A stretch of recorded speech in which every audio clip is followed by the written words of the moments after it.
Hello everyone. Hello.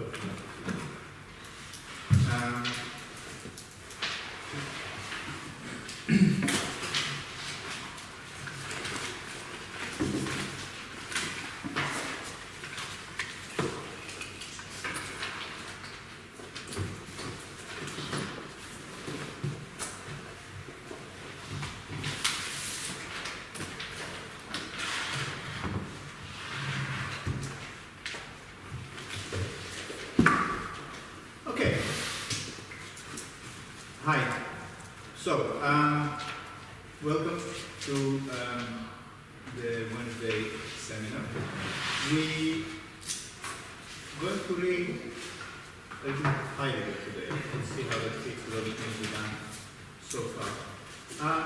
Do we have any announcements? So you know that there is an opening at 5. Yes, we have announcements. Oh, sorry, just to Introduce yourself. introduce myself. You will have the opportunity. Everyone will have the opportunity. It's so you know there is an opening at 5 p.m. today. So come and have a look. Yesterday I was in Archway. The second year students did a very interesting install. There was a lot to talk about. If you have time on Tuesday after around 5, and you can go down to Archway, you can always join the party they have after the trip and see how the MA Fine Art and MA Photography install together. For first year, it might be really interesting because it kind of shows you where you're going to arrive after all these difficult and sometimes very difficult installs here in this 301. You see where, to what kind of forms of thinking and collaboration that leads you in the second year.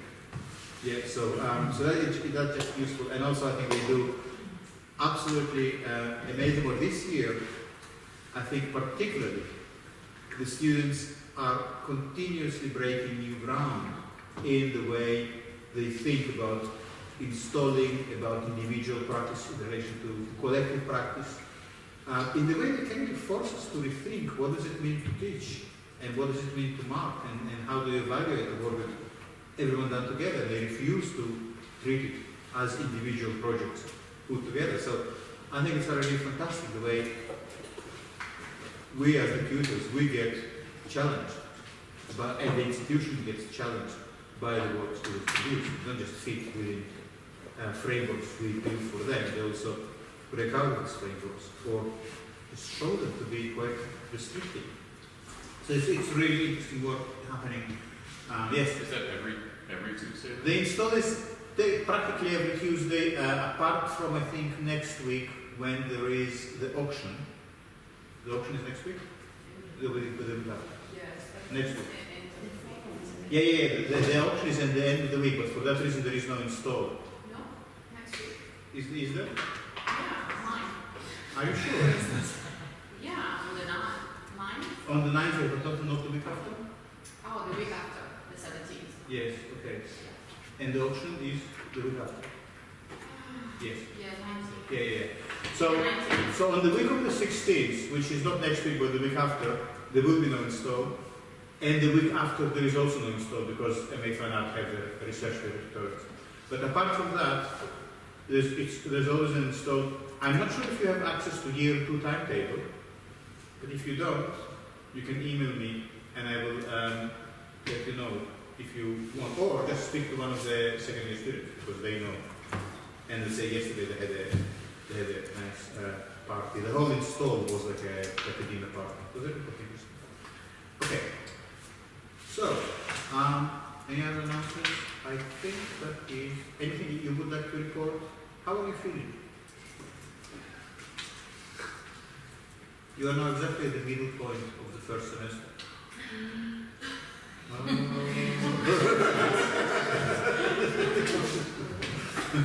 Yeah, it's really time flies, huh? It's so how are you feeling? How are you settling in? How are you getting on? Anything you would like to raise? I think I need more time. Sorry? I need more time to do all the things, because sometimes I just okay. It's not time. You feel there's too much? It's not too much. I feel that I don't have enough time to do all the things. That you want to do? Yes. Yeah. That happens. And how does it make you feel? A little despair. Desperate. Yeah. Because I need to find a way how to handle it in order to end all my work and all my ideas. Well, one way to deal with it is to realize that this feeling of not having enough time happens when your life is interesting. It's just a symptom of having an interesting, exciting life. You know, when there is a lot to do, there is also a feeling that, oh my God, I just don't have the time to do it. You know, but you only have that feeling because you already do a lot.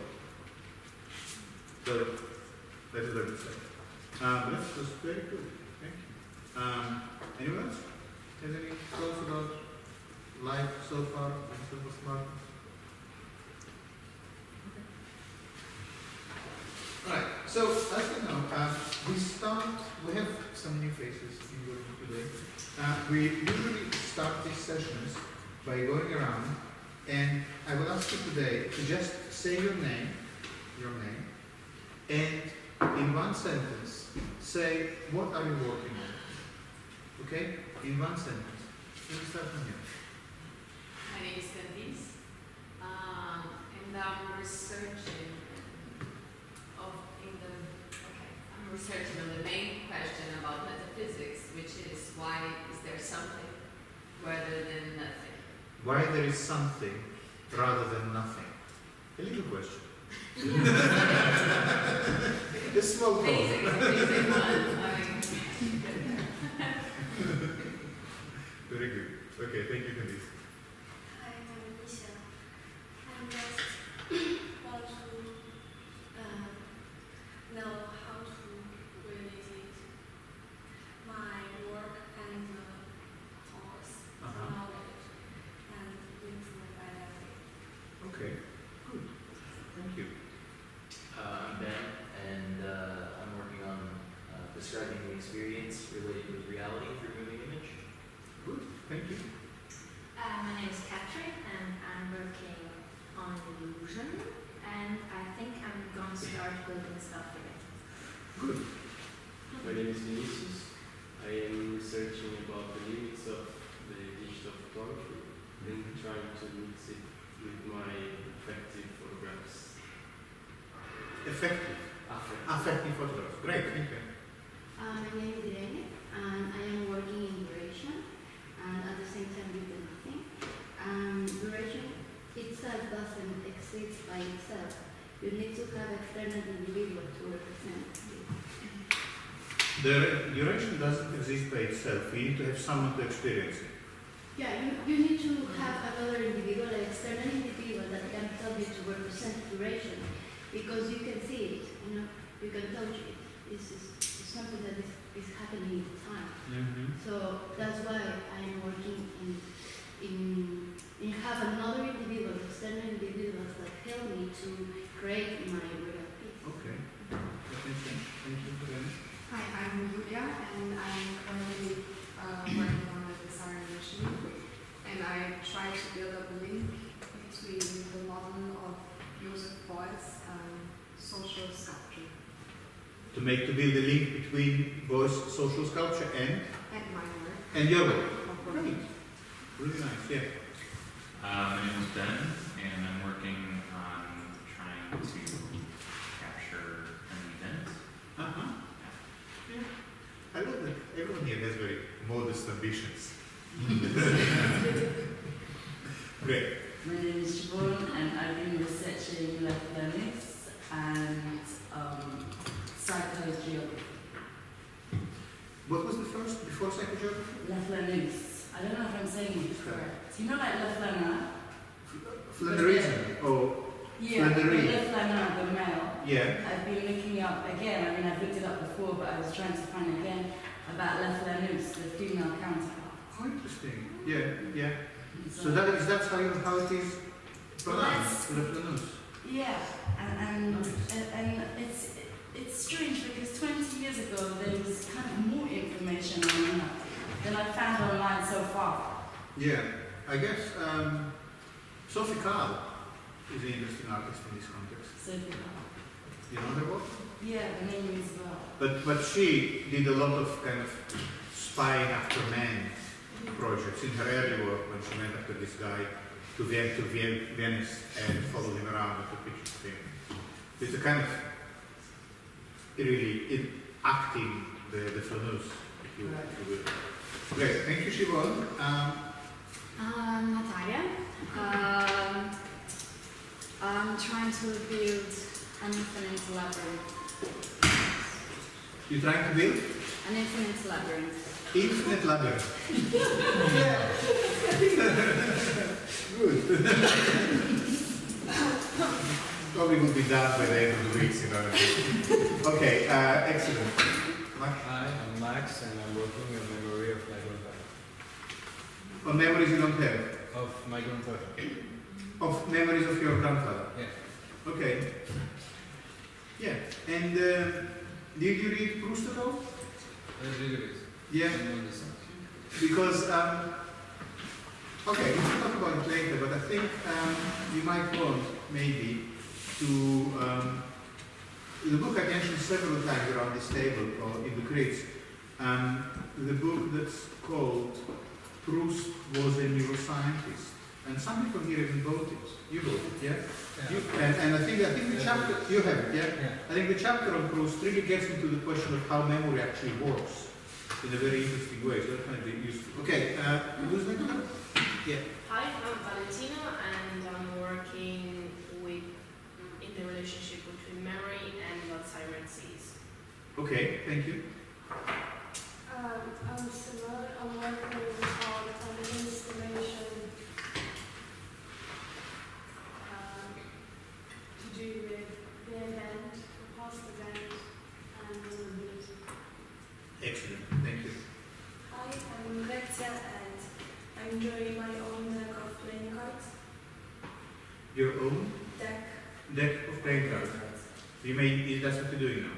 Yeah, connected to the recursive functions of the room. And is that designation or duration? No, that's duration. Okay, good. Hi, I'm Timo, and I'm right now digitizing negatives of film that I shot during the past 2 years, and that way refresh my memory, and at the same time try to figure out if I can work with them. Okay. Thank you. I'm Rupert. I'm painting. I'm looking at stillness and movement in painting, and also about objects and non-objects. So the space, when does the space become object? Okay, and just so everyone knows, can you say where you're from? I'm from Fine Art, year 1. Yeah, great. Okay, thank you. Hi, I'm Nina, and I'm working, I'm trying to represent the contrast between the infinite duration of some materials like metal, plastic, or stones, in contrast with the shortness of human life. Okay, we're going to talk directly about that in a minute. Hi, my name is Matilde, and I'm working on design machines and how it connects to my life. Hi, I'm Dario, and I'm working on something that I call the Veritas pharmaceutics that excavates pharmacon again and relates it to 3D printing and erosion of distinction between the thing and the image.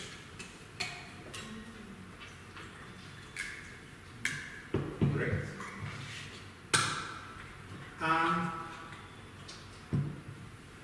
I don't have much time for it now, but I think everyone should watch this video by Maroon 5, Animals.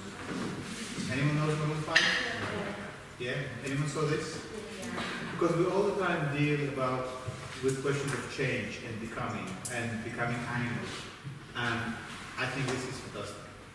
I would love to work with you now and discuss it, but we'll have a session about similar things.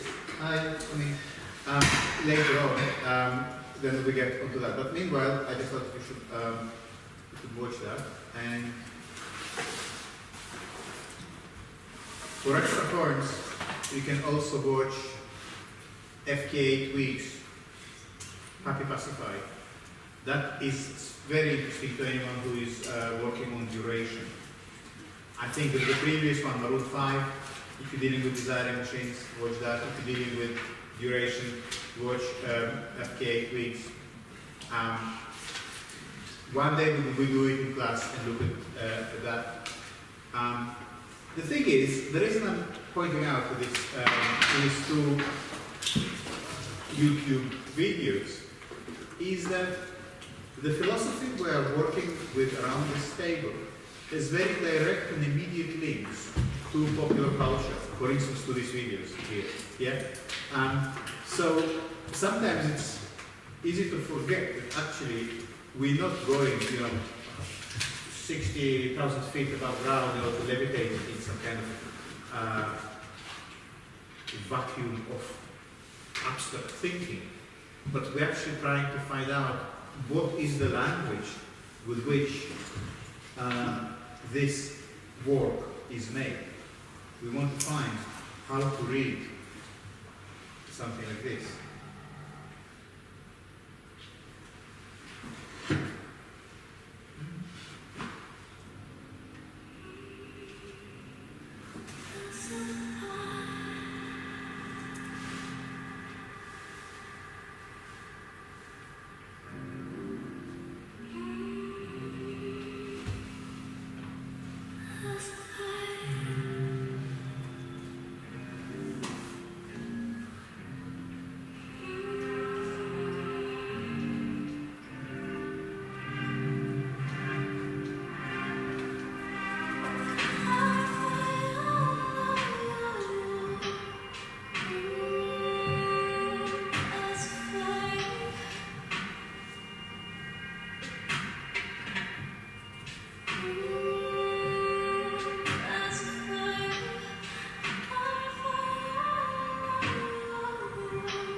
So what that has to do with duration?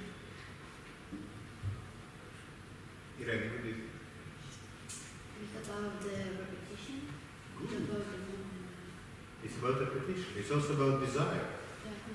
And maybe there is a connection between duration and desire. Maybe when you said that you need two for duration, like you need two for tango, maybe one way to understand what you said is that you need another person for desire, and duration is the temporality of desire. Repetition is very great. That's enough of that. Because we have today something very interesting, which is we're going to look today at a text by Martin Heidegger from the 50s, a short essay, just one-page essay, that's called The Point of Reference, and another essay that's called The Thing. Now, so far, in the previous session, when we looked at Lyotard, we spoke specifically about photography and about images, and Lyotard opened up a whole can of worms when he said that our way of looking at the world was conditioned and created around the time of the Renaissance. Our way of looking through the tools of perspective, through the tools of optics, through also the tools of the eye as a rational tool of comprehension, all of that has history, and this history is linked to the emergence of scientific thinking around the Renaissance. Yet everything that happened later on in terms of the Enlightenment, the 17th century, the scientific revolution of Newton, Copernicus, it's all indebted to this way of rationalizing existence.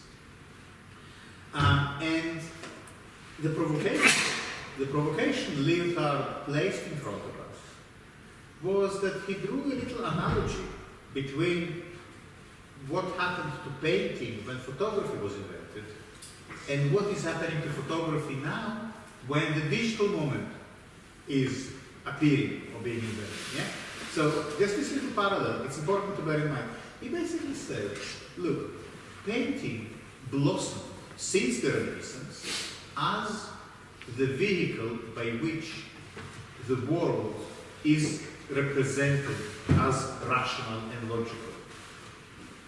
The painting from the age of the Enlightenment onwards is deeply rational, even if the painter will depict Annunciation, let's say the angel coming down from the skies and announcing to Mary that she will be the mother of God.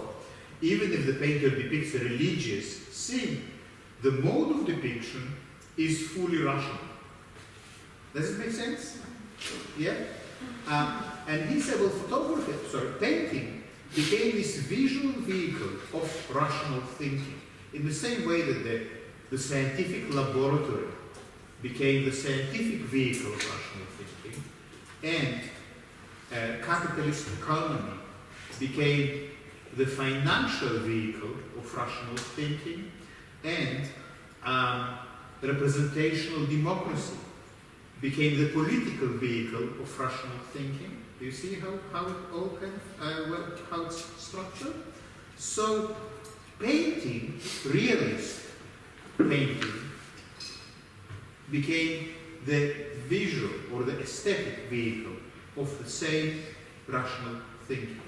So he kind of says the same principles involved in making this accurate representation of the room in Vermeer's painting, or an experiment where you drop a feather and a metal ball and measure how long it takes for them to reach the ground, or a financial transaction when a piece of paper represents certain assets, or in a democratic election. The same principles operate in all of this. So that was the role of painting. And because painting performed such an important political, social, cultural function, it was also given the status of a high art, because you have to elevate something that manifests visually the very basic principles on which our society is founded. So that all carried on until the moment when photography appeared on the scene. Suddenly, you didn't need 20 years of excruciating training in order to be able to draw a vase, a head, a horse, so it really looks real, like you just can walk off the canvas. You know, you need to look at some paintings by, I don't know, someone like Caravaggio, for instance, to see how realistic it is. The famous story about the Greek painter who could paint fruit so realistically that birds would come down from the sky to eat the fruit. You know the story? Yeah? That was the level of realism artists aspired to. Yeah? Suddenly, when photography appeared, you kind of didn't need 20 years of training to make grapes look like grapes. Black and white, though. But the realism of photography was immediate, instant, cheap, very convincing. And so, painting found itself in crisis, kind of what painting had to do at that point onward. So that's how modernism was invented. And as someone said around this table, painters started to paint their feelings instead of horses or guys with big moustache. Painters started to be interested in what it feels like to be me and what it is like to paint. So painters started to question painting itself, and they started to paint painting itself. That's how modernism happened. Yeah? Okay, and then Lyotard was saying, photography though, all this time, the painting was busy reinventing itself, photography continued doing the task of the Renaissance painting, reinforcing our belief in realist, accurate representation. But he says that something shifts at the moment when culture becomes technological, digital, networked. Something shifts. For instance, because everyone now has a camera in their pocket, there is less need for photography to deal with representation. So photography now, in a sense, has to reinvent itself as well in terms of discovering, asking questions, what it's like, what is a photograph, and what it's like, how does it feel to do photography. So it's interesting how one of the most important aspects of contemporary photography is sharing. What do you do when you take a selfie? You have 3 options: Twitter, Facebook, Instagram. I mean, it's all right. Even the very, I think it's pretty, even the very definition, you know, that selfie last year was included in the Oxford Dictionary. So, yes. so it is now for real. And you know what is the definition of selfie in Oxford Dictionary? It is, I don't quote it accurately, but it is basically a photograph made for sharing. Yeah, like a Cadbury chocolate bar, made for sharing. That's interesting because suddenly sharing is, rather than representation, becomes kind of really key aspect of photography. You know, so suddenly photographs have this dimension that it was always there, but never considered as essential aspect of photographic practice. And that's the sharing. What do you do when you take a picture of your phone? You immediately show it. Look, you know, if I take a picture of you now, and if I like it especially, I will immediately show it to you. So the sharing appears as really integral part of photographic practice. It's just one instance where you can see how cultural shifts and shifts in the production and technology are the same one.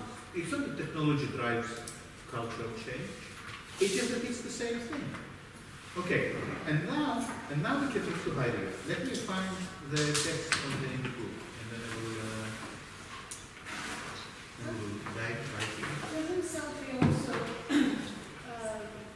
imply, or by taking the act of taking self-image is the absence of others? It can be. It can be. Actually, yeah. It might maybe, but why do you think it is the absence of others? I'm only sharing what I've heard in a seminar by one of the philosophers, and it struck me when he said he did this whole seminar on the selfie. He said the very act of taking a selfie reveals the absence of other. And what he said about photography made for sharing, how we sharing that we are alone. Well, I have no idea who spoke and what was the context, but it seems to me that then it would be interesting to find out why the notion of the other is assumed as given, and why the notion of self is assumed as given. But you know, the point I wanted to make, without going into that, which is a very interesting question, Simon, is that the notion of sharing seems to be now integral to photographic practice, or at least to some photographic practices. And that already changes how we think about what an image is, because what is sharing? We're going to get into that through Heidegger soon. But sharing suggests something, some connection. Sharing suggests a network. Sharing also suggests giving, like a gift. Yeah, there's a lot of emotional baggage with sharing. Yeah, thanks for sharing, as they say. Okay, now we start with Heidegger, and it is, I think, almost the first time we get to meet him. We looked at the one little paragraph in the first day, because I believe that if you want to learn how to swim, you should just dive into the deep end. That's why we started from Heidegger. But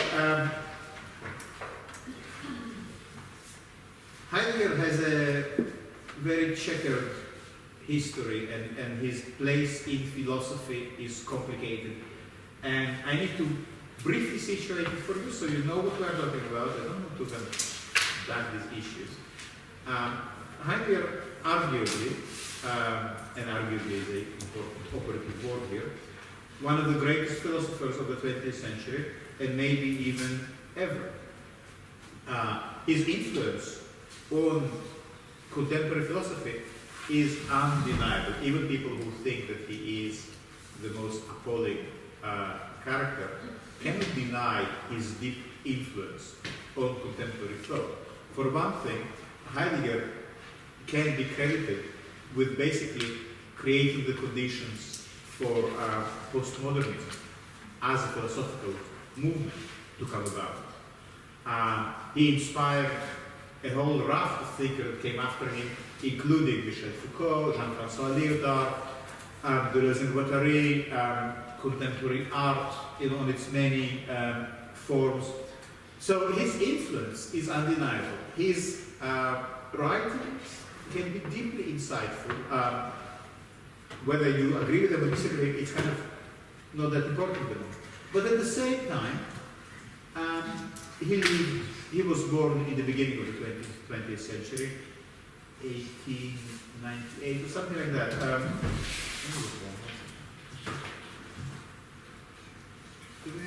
Can someone quickly Google when Heidegger was born?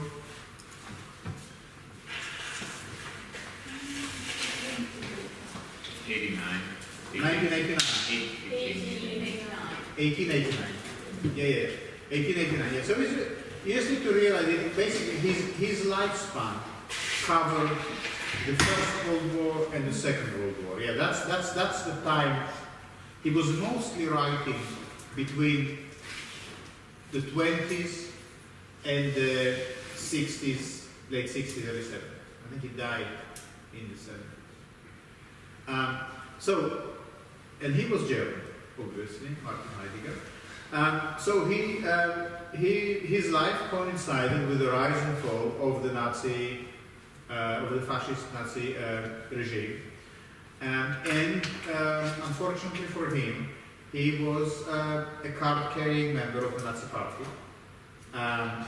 When the Nazis came to power in 1933, one of the moves they made, they wanted to Nazify the academia and education. So one of the first moves was to get rid of all the Jewish and communist professors and replace them with people who had Nazi sympathies.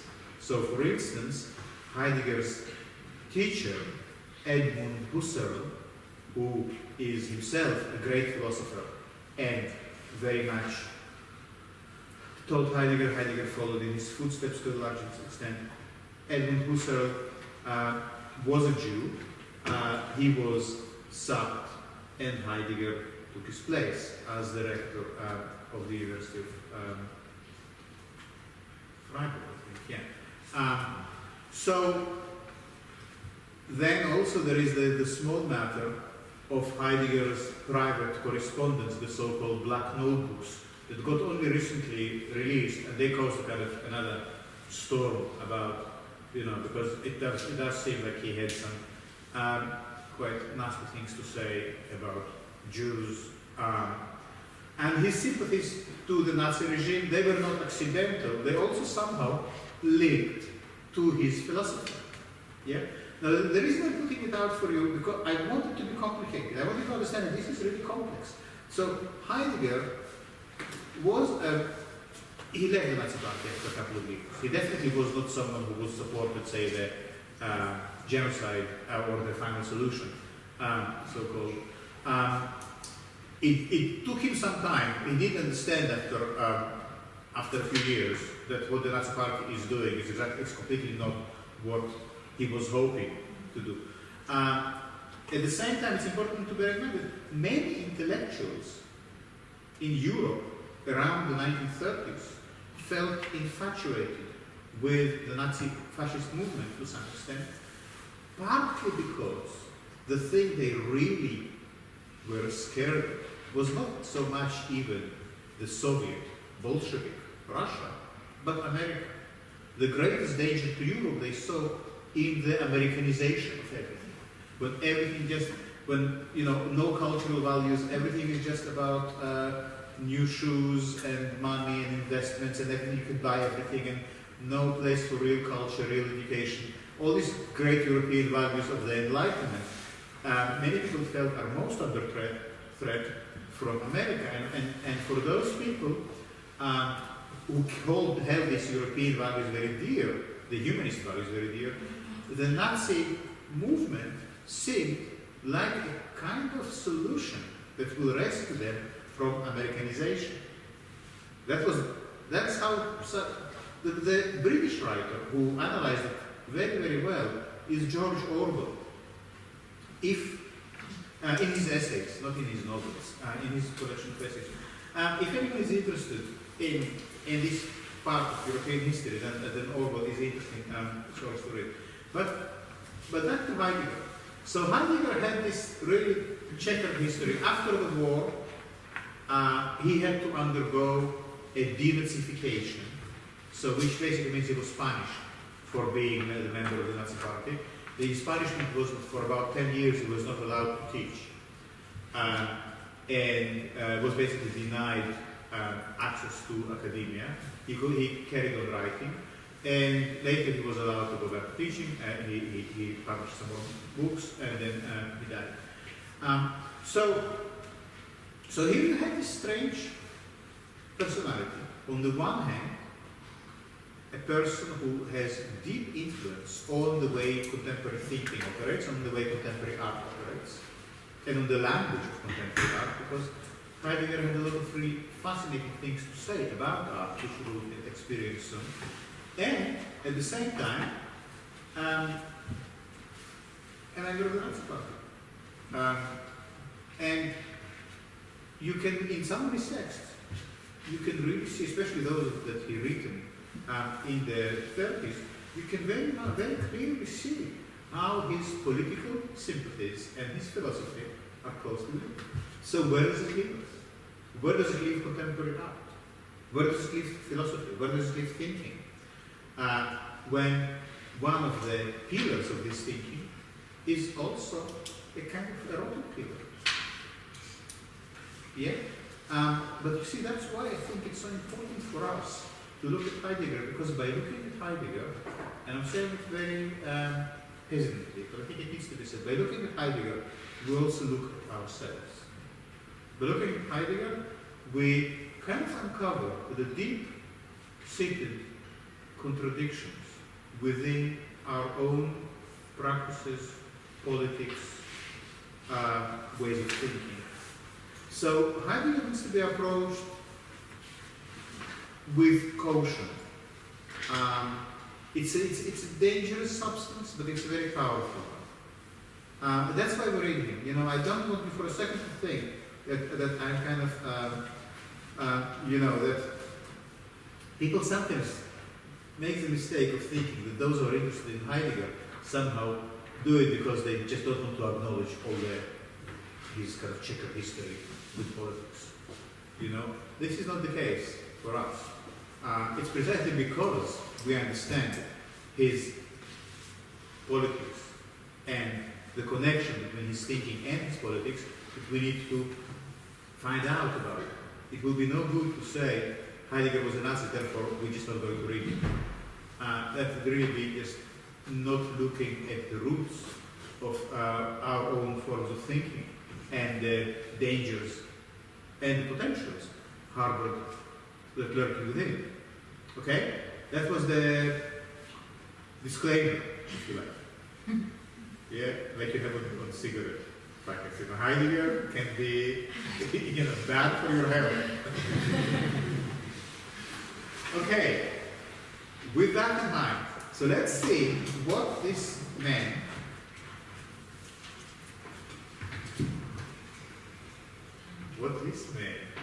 has to say.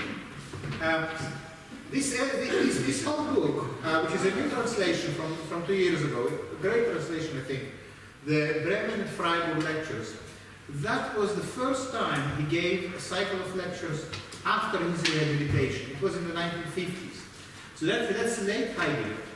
And it's quite interesting that that's after everything happened. After he was a member of the Nazi Party, left the party, the Nazis lost the war. His two sons were war prisoners in Russia. Then they came back. Then he was basically on trial for his sympathies. Then he was punished for 10 years, not allowed to publish and to write. And now, as an old man, this is what he says. So, the essay we are going to read is called The Thing.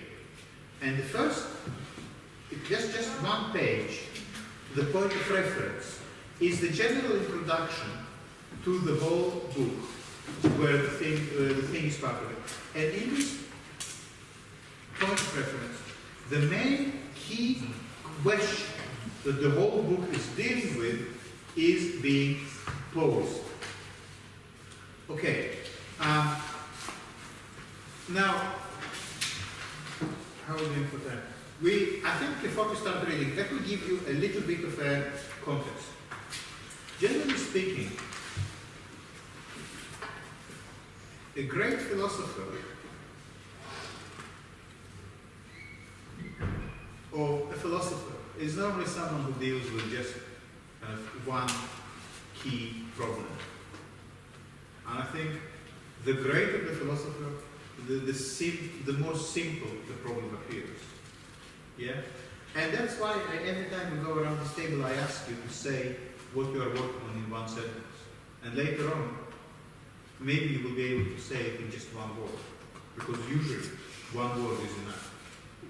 But it's hard to get to the one word. It's always easier to speak for 10 minutes than to say in one word what your work is about. What is the problem you're dealing with. So for instance, Plato, who was perhaps the greatest philosopher ever, maybe not. What was his great idea? What was Plato's great idea? Plato's great idea? Reason. Huh? Reason? Yeah. It's good. It's good. Plato's great idea. Anyone else? Logic. Not bad. Anyone else? It's that the senses cannot. One word. One word. The truth. Sorry? The truth. Concept? Ideas. Very good. Yeah. Plato's great idea was the idea. He came up with the idea of the idea. Yeah? It's like copyright, the word copyright. But yeah, he came up with the idea of the idea. And whenever people ask, so what is your idea, they are immediately disclose themselves as Platonists. Whenever there is a conversation about ideas, we are already in the domain of Plato. You can ask, what else is to talk about? But that's what we're going to find out. Is there any alternative to being driven or by ideas? Is it possible to be driven by something else, to be fueled by another form of energy? So you see how powerful an idea can be. An idea about the idea. What was Aristotle's great idea? Senses? No. No. No. Aristotle. Aristotle's great idea, and that's arguable, you can say, maybe I disagree with it, that's fine. But I think Aristotle's great idea is substance. Substance. What is a substance? This is a substance. This is a substance. And Aristotle devised a way to describe substance by its attributes, by its predicates. So, for instance, gold is a substance. What are its attributes? It's metal, it's yellow, it's soft metal, it has a certain weight. These are all attributes that if you take them all together, you get gold. Okay? So these attributes represent gold. What are the attributes of a table?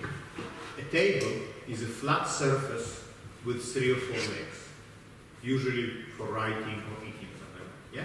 These are the attributes of the table.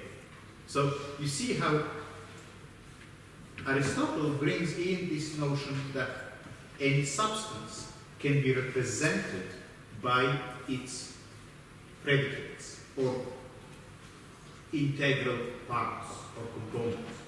Good. What was Descartes' great idea? René Descartes, French philosopher, 17th century. Thought. We can do better than that, but that's good. Existence? No. Subjectivity. That's something. Anyone else? Subjectivity. Very good. We need to, it's very good. I think there is a better word for it, but it's on the money. Anyone else? Sorry? Sure? What do you think on this side? Descartes? René Descartes? Okay. Descartes, you remember his famous saying, cogito ergo sum? What does it mean? I think therefore I am, yeah? But there is a better way to understand this cogito. It says, not I think therefore I am, but I doubt therefore I am. Yeah? What does it mean? Yes? Because Descartes said that we can rely on mathematics, because in another word, 1 + 1 may be equal 3. Yeah. So we can rely on, but the fear of doubt of our own existence say that I am here. You're absolutely right, Max. Descartes says nothing is certain in this world. Maybe everything I see in front of me now is just a hallucination, because some of my dreams were so vivid I could never tell the difference. I could never tell in my dream that I'm dreaming. So maybe I'm dreaming now and there is no way of telling. Yeah? Maybe it's all just an illusion. So all of this reality could be doubted. The one thing that cannot be doubted is my doubt itself. The only thing I can be absolutely certain of is doubt. Do you know what doubt is? Yeah. It's very important you understand it, because this is the foundation of all contemporary, not all, but of classical science. And as people were saying here, subjectivity, identity, it's all links to that. So for Descartes, this is the origin of the modern scientific method. Anything can be doubted besides doubt itself. Because if you doubt your own doubt, you still doubt. So doubt is always, you can always go to doubt itself as the ground. Okay? So when you think about the cogito expression, think about I doubt, therefore I am, rather than think. Okay? Now we're not going to go through all the philosophers, far as it might be. But this is the background to the story of Heidegger. For Heidegger, this whole history that starts with Plato and the idea and then Aristotle and substance, and then it culminates with Descartes and Downs. It's all very one-sided. He thinks that he can do better than all of them because he thinks that he found something that none of them noticed in all their philosophical investigations. But before we move on, I want you to kind of notice that these 3 points that we mentioned, idea, substance, doubt, they are not some kind of abstract matter. They are everyday words and it's everyday things that we are dealing with. So philosophy is never too far from questions of, how to live everyday life. And for Heidegger, this moment, this understanding that philosophy is about the everyday is deeply important. So let's start. Let's just have a little dip our toes into this Heideggerian waters and see what we can come up with. The point of reference, who would read to us the first paragraph of the point of reference? Yes, please speak. Slowly. And now, listen carefully. We'll ask some questions. All distances in time and space are shrinking. Places that a person previously reached after weeks and months on the road are now reached by airplane overnight. What a person previously received news of only after years, if at all, is now experienced hourly over the radio in no time. The germination and flourishing of planets that remain concealed through the seasons, film now exhibits publicly in a single minute. Film shows the distant cities of the most ancient cultures as if they stood at this very moment amidst today's street traffic. Beyond this, film further attests to what it shows by simultaneously displaying the recording apparatus itself at work along with the humans who serve it. Pinnacle of all such movement of distance is achieved by television, which will soon race through and dominate the entire scaffolding and promotion of commerce. Timo, thank you very much. Any words here that you don't clear about? Is there anything here that needs explaining? No, everything's clear. Okay, so what is he talking about? Some kind of technology. Say it a bit louder. Technology. And? You can quote the distance between people. You cannot? What do you say? You can quote the distance. Yes. But with the other elements of technology. Well, also connection between two places, because it says communication are more fast. Yes. And so 2 or 3 or 4 or 5 places can be connected at the same time. That's right. And in these terms, time change is duration. Well, we didn't mention duration yet, but what does it mean to say all distances in time and space are shrinking? What is shrinking? When do you encounter shrinking? If you wash your jumper in the washing machine at high temperature, it shrinks. Yeah, it becomes smaller. Yeah? What does it mean to say all distances in time and space are shrinking? They become shorter. Yeah. Distances become shorter. It means, but do they really become shorter? Is the distance between here and Sydney really changes?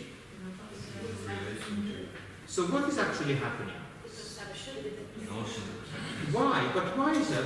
What causes it to be that? Information. Give me, how do you need information? Because if you didn't actually know how long it would take to go from London to Sydney before. How long did it take before? If you didn't know that. Yeah.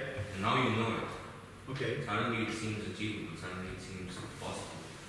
Do you know how long it took to go to New York, let's say in the beginning of the 20th century? 25 days.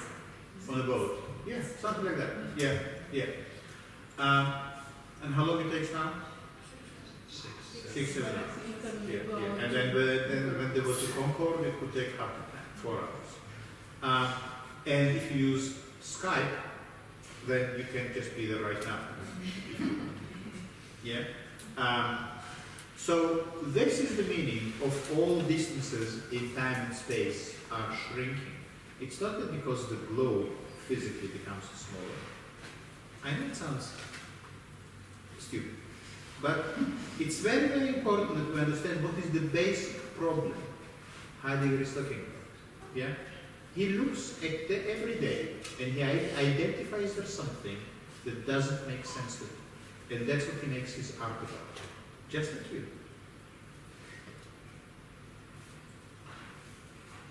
Places that the person previously reached after weeks and months on the road are now reached by airplane overnight. But okay, so that we get that. What is interesting is that in this paragraph, he also cannot resist but say something about film. Film should interest us. No? I mean, after all, some of you can still use film. So it's kind of it's kind of photography he's talking about. What he's saying about photography? What is the role of film or photography in this shrinking? Making it visual. Say it again? Making it visual. Where does he say that? He doesn't say. I'm saying. No. We need to go to the text because it's able to show you things that you wouldn't have been able to see that have happened. Yeah, look at that. The germination and flourishing of plants that remain concealed through the seasons, film now exhibits publicly in a single minute. I think what he has in mind here is a kind of stop frame filming of, let's say, seed and how it blossoms into a flower. Yeah, if you do a stop frame filming over, let's say, the period of several months, taking a frame, let's say, every day or every minute. Yeah, and then you put them together and project them, then you get like the seed going. Yeah, you know what I'm talking about. We can find it on YouTube, but is everyone here understand what we're talking about? Okay, good. So film can show us. That's another notion of how can you get so close to the seed? The seed operates at a very different duration from us. Yeah? It takes the seed, 6 months to blossom into a flower. Yeah? And if it's an acorn, 50 years, maybe it's 300 years to become a tree. Yeah? And yet, film can give it to us, the whole thing, in a minute. Something it was deeply mysterious for, let's say, the Greeks. They knew that it works. You put a seed, you get something coming out.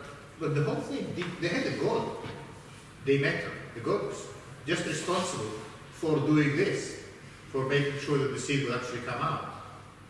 Yeah? Because it was a mystery. And now the film just shows us how it happens. Beyond, film shows the distant cities of the most ancient cultures that, I guess, he thinks about something like Ben Hur or one of these Hollywood biblical dramas. As if they stood at this very moment amidst today's street traffic. Beyond this, the film further attests to what it shows by simultaneously displaying the recording apparatus itself at work along with the humans who serve it. So film not only shows us how the seed is blossoming, but it also shows us how the very showing itself is done. So nothing is left to mystery. Everything is completely in the clear. This is how we do it. This is the seed. There's no magic. There's no hocus pocus. Okay? If we think of shrinking when we're talking global, then there is also another aspect to it that this becomes shorter, but it also density becomes higher because then you have more density points or information points, and that's how. For example, the stop motion, when we see it in 1 minute, the density of your information increases, just as the density of the water increases when it shrinks. That's right, yeah, that's correct. And of course, it says later, the pinnacle of all such removals of distance is achieved by television, which we could replace now with what? The internet. Yeah? Which will soon race through and dominate the entire scaffolding of commotion and commotion of commerce. And we can also add and of civilization and culture as a whole. Okay? So you see that while he was writing that in, I think, early 70s or maybe late 60s, he looked at television and he could see that in the future, the development of the technologies that are already available will be overwhelming. He didn't have the word internet yet, but he kind of sensed that that's where it's going. Okay? So far, so good. He painted us this rosy picture of all distances shrinking. It takes, a couple of hours to go somewhere where it otherwise would take you days and days. Great. So, the human, who will read the next paragraph? That's fantastic. 2 seconds. Okay. The human puts the longest stretches behind himself in the shortest time. He puts the greatest distance behind him, and thus puts everything at the shortest distance before him. What do you understand? How do you hear that? The human puts the longest stretches behind himself in the shortest time. What does it mean? Is it the way we consume the information? It's so complicated. What does it say? What is the simple reading? That we leave behind a lot in a very short time. Well, I think it simply means that we cover very long distances in very short time. Yeah. It's talk about speed. Yeah, we are the masters of speed. Yeah, and he or we puts the greatest distances behind him, and thus puts everything at the shortest distance before him.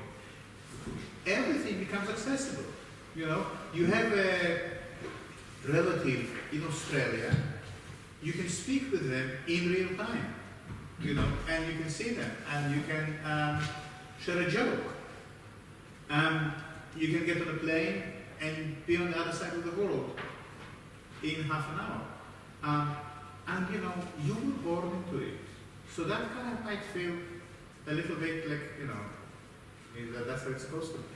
But Heidegger tries to remind us that there's a radical shift happened that made that possible.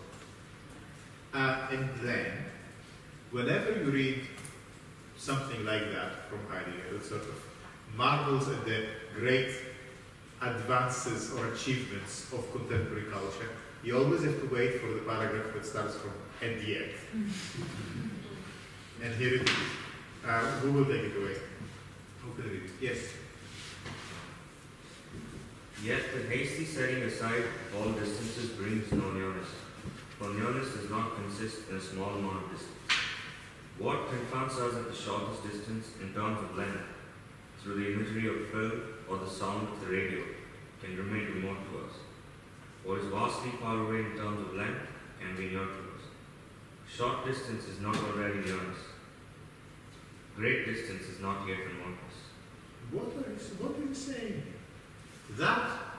One second. If you notice here, Heidegger shift gears. You need to imagine him on his bicycle. First going quite slowly. First gear. Huh? Tricycle. Yeah. Heidegger's tricycle. That's right. Now he shifted the gears. Suddenly, the legs move a little faster. The heartbeat is a bit faster. The scenery starts to fly by. What exactly is he saying here? What is he saying? Yet, one second. Yet, the hasty setting aside of all distances brings no nearness. What do you understand then? I think he's saying that once the more that we shrink these amounts of duration that we experience, the less we understand about like distance itself. Like for instance, we know that. What it says here, the hasty setting aside of all distances brings no nearness. What he means by nearness? Just like the feeling of how close something is. Feeling. Good, feeling. What he means by nearness? What does it mean to say, I feel really near to you today. I feel really close to you. When you tell someone, I really feel close to you today, does it mean that you stand a little bit closer to them? What does it mean? I think it's about the perception. Yes. About the perception of when you feel something close to you, but at the same time it could be far away or opposite, Well, exactly. If I ask one of you, who is close to you? Who is close to you? Will you say it's the person who sits next to me, or will you say it's my sister or my partner, or so you see here how Heidegger, and it's a very typical Heidegger move, he exploits the ambivalence of the word nearness. Nearness can be geographic. Nearness can also be emotional. And suddenly, if you're not careful, you will just miss this gear shift. But this is the gear shift. Yeah? The shift in the gear is by turning around the word nearness and showing that it has an emotional dimension as well as a dimension of distance. You can measure nearness with a ruler, or you can talk about nearness in emotional terms. And in emotional terms, it cannot be measured with a ruler. Does it remind you of anything? Did we encounter a concept that operates in a similar way? Duration. Very good. Yeah, precisely. Why? Because duration is this form of time that cannot be measured with a clock. Yeah? Just like nearness, as a distance, as length, you can measure in inches, in centimeters, in millimeters, in microns, in whatever you like. You can go into incredible accuracy of this distance.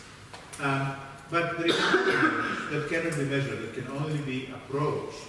You need different tools to talk about the nearness you feel to your father, to your sibling, to your loved one. Yeah, you cannot say, well, with my new boyfriend, I feel that we kind of, you cannot measure the difference. You cannot measure the nearness and compare it to the nearness with someone else. Yeah, you need another system, another scale. Does it make sense? Be very alert to the shifts that happen at the space of a single word. It's a very, very powerful tool for you as artists. Take everyday word and everyday concepts and show that it has the other dimension to it as well. Exploit the ability of language to be both descriptive and experiential. Yeah, both rational and emotional.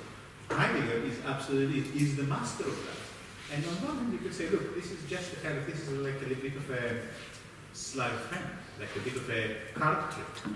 But on the other hand, isn't it interesting that language allows that language accommodates these two meanings of the word nearness? Okay. Any questions so far? Good. So, to cover a big distance doesn't bring you nearer to something.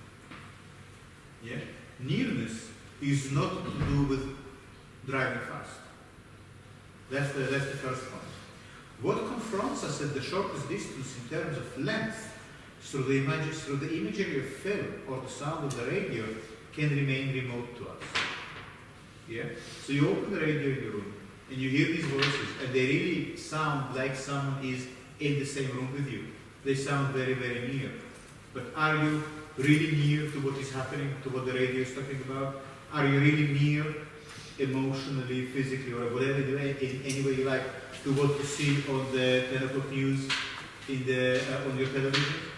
You see the bombardment of Aleppo. It just looks like it's happening, it looks like the bombs are exploding in your living room. But are you any nearer to what is happening because of that? Does it touch you? Are you involved?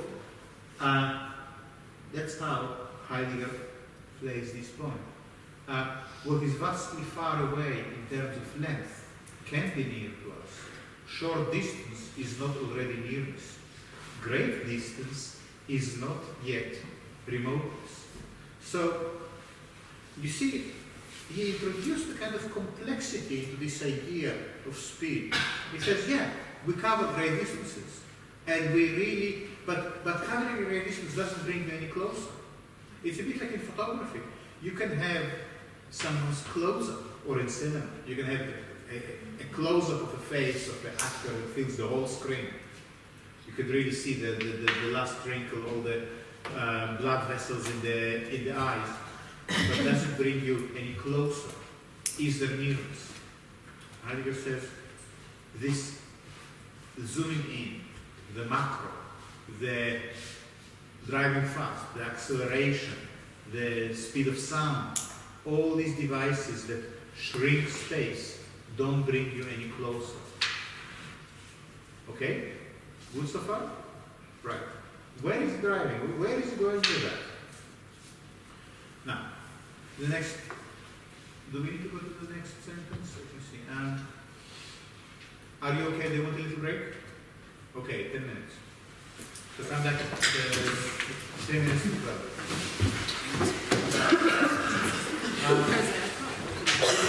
Would you close the